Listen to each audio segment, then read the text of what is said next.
যত কম কথা বলা হবে ততই গীবত থেকে রক্ষা পাওয়া যাবে।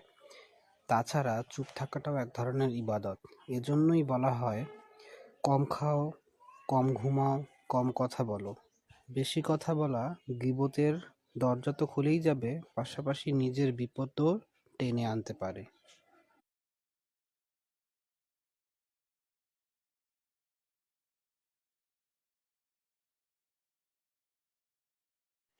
যত কম কথা বলা হবে ততই গীবত থেকে রক্ষা পাওয়া যাবে।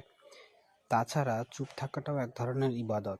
এজন্যই বলা হয়, কম খাও, কম ঘুমাও, কম কথা বলো।